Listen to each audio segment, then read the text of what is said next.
All right, we're ready for part 2 of 2 sample proportion confidence intervals.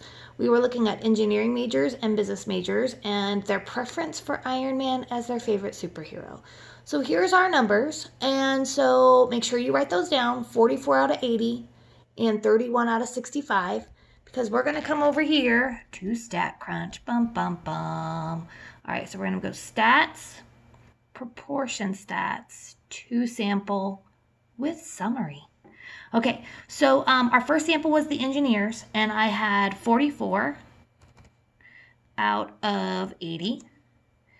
The business majors, it was 31 out of 65.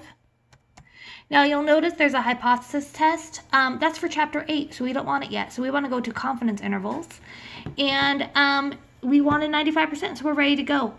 Unlike the one sample that had that weird aggressy, coolie, and different things, you just hit confidence interval, put in your level, and we're good. So I'm going to hit compute. All right, and there we have it. So you'll notice my lower limit and my upper limit. That's what I want. So I have negative 0.09 to 0.2, we'll call it 4.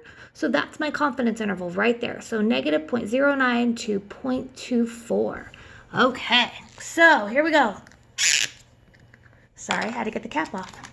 Okay, so my confidence interval was negative 0.09 to positive 0.24. And you'll notice that I go negative to positive, which means that 0 lives in there. Woohoo! That means that if we capture 0, that means that these two percentages are statistically the same. Amazing.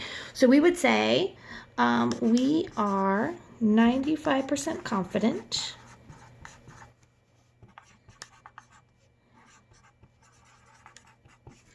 that the 2 sample proportions,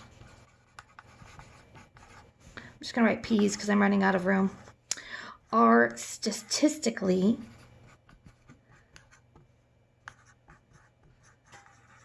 the same. Okay. If we had not captured 0, so let's say that it went negative to negative, then that means that they are different, and if it's negative, it means that sample 2 is dominating. If it goes positive to positive, again, I don't capture 0, that means that sample 1 is dominating. So sample 1 would be greater in the all positive case, and all negative means that sample 2 is greater. Okay, I hope that helps, and that is it.